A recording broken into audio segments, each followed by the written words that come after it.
Let's talk about shoes in prison.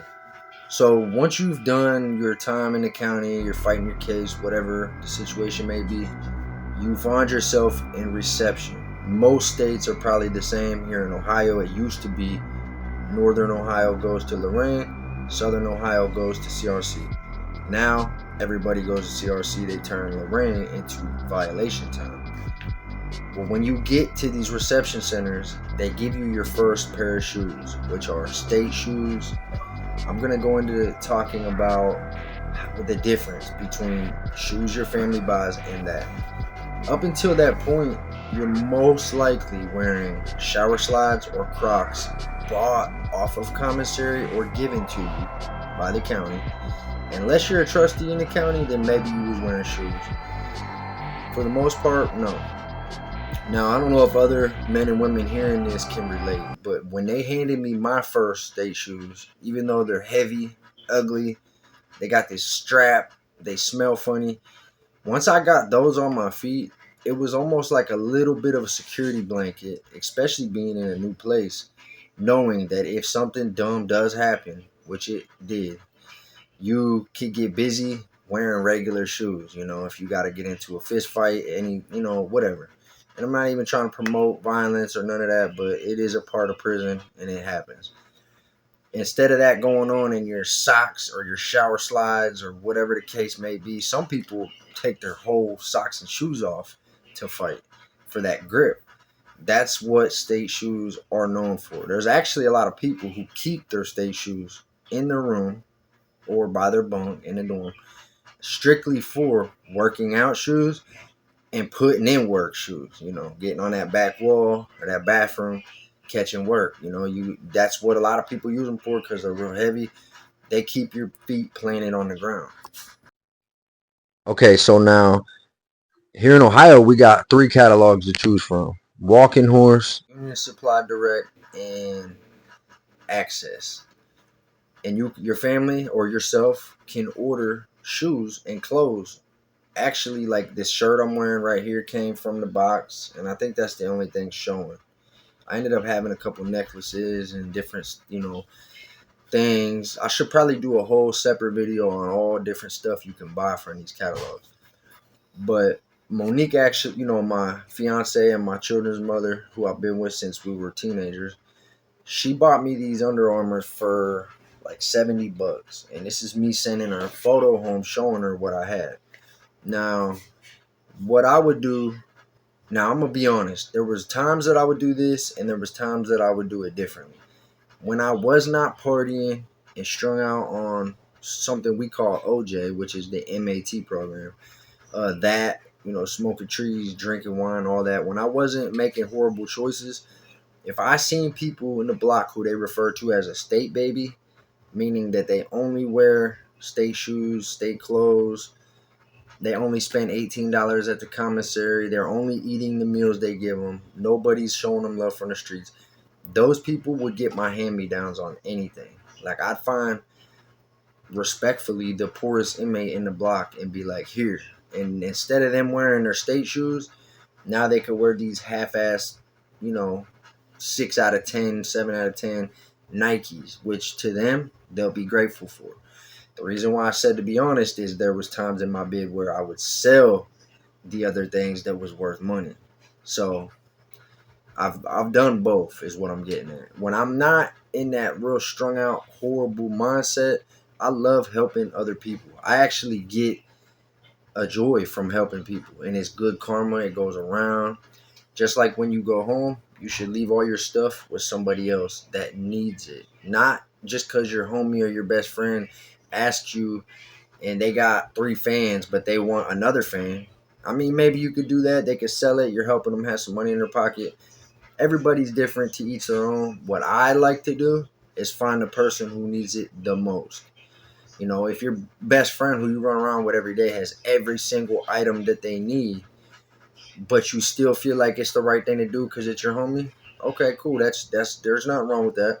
But I feel like the best thing to do, like your TV, things like that, is literally tell them,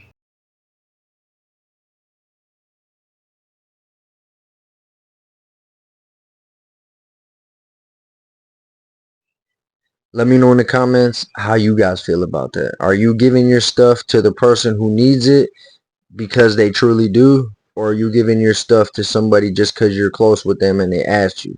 Or would you tell them that you feel like that's not the right thing to do because they don't need it? All right, now on to the next thing. So you got like Marion, Ohio does, I heard they used to use East Bay. I don't know if that's still true. You could order like Jordans and different shit. Now, there's also used to be a thing going on that is why now you can't wear shoes to a visit. They used to swap them out and you'd see all these different random exclusive shoes going around. They were also putting shit in the shoes. So they'd come back with a phone, a bunch of rugs or whatever. And then, that's that. Now you also got these dope ass shoes that you could sell.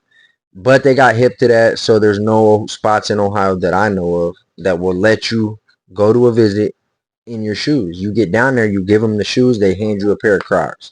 You got to go out and visit your family in Crocs. I know that because I've had multiple visits, a lot actually, in a lot of different prisons. So I was grateful, lucky, and blessed that I had like 12 people at one time I could call. And not everybody had that though. So even though I did mess up a lot and burned a lot of bridges, I don't know what it is, but I've just been grateful and lucky that I've always had people who mess with me, in a good way, like before, during, and after prison. But you got some people who go to prison, it's like they get forgotten about, or their family don't care, they don't got no friends, whatever. I used to hate seeing that. And I've actually had bunkies like that who had just the most bare minimum of anything that they would ever could get. If I would cook a meal, I'd make sure they ate shit like that. I had a couple people who I lived with that was like that. And it sucks to see that because it really does happen. The reason why I mention that is some of the shoes that you buy are pretty common, like these right here. You had some shoes like the Adidas high top straps. They don't sell the one. They do sell the other ones, the 2.0s or whatever. But the one with the strap, they go for a lot more money. Just like Timberlands. Convict, somebody on here who I've spoke to in the past about possibly putting a video together, spelled with the C, Convict. Go check him out if you want to see more prison content. He was recently mentioning how in Ohio Timberlands got banned. And that's true. They have to be grandfathered in, meaning you could find them on the land and pay a lot of money for them, but you're not going to buy no brand new Timberlands. It actually used to be a part of a certain organization's dress code, kind of like their literature, what STG calls their jargon, which is like hand signs, symbols, dress code, handshakes, whatever. Well, that certain in particular group, they would wear hoodies tied tight around their face and a pair of Timberlands in a group, and that's how you knew who was who. But everybody was kicking boxes and hurting people, like kicking people in the head. So that's why they won't let you buy Timberlands no more. I actually got a real short, quick story. My cousin, we was locked up. My cousin Brandon, he seen me on the yard. He gave me something that I didn't do at the time because my addiction was something else. This in particular thing that a lot of people like to smoke, he said, here, you can go make some money in the block. I think it was 60 or 80 bucks that he just more or less handed me. We lived in different blocks. So I go back in. I needed some shoes, better shoes. I wanted to upgrade. So I found, because I sold my other ones that Monique bought me. I've done this a lot. I'm just keeping it real. I'd get something nice, sell it, and then regret it later on. So I find this dude. I knew this black dude who liked to smoke. I said, hey, I'll trade you my shoes on my feet plus what I got right here, which was like half of what he gave me. I didn't want him to refuse the offer. He said, yeah. He ended up hitting it and passing out with one shoe off. So I had to take the other shoe off, put them on my feet, put my shoes on his feet. He threw up in our cell. Me and my bunkie Squirrel had to try to clean it up and get him in his cell because there was 5 minutes left till count time. The next day I asked him if he regretted it, and he said nah, because he was able to get what he wanted and still had some decent shoes. They were like my Nike workout shoes. But I don't want to promote that or make it sound like I am in any way. It was just a story, and it's true. Even though I kind of capitalized off somebody else's addiction, a lot of people did that to me too. Prison's like that. It's a messed up survival of the fittest type place. Just everybody know prison is like that.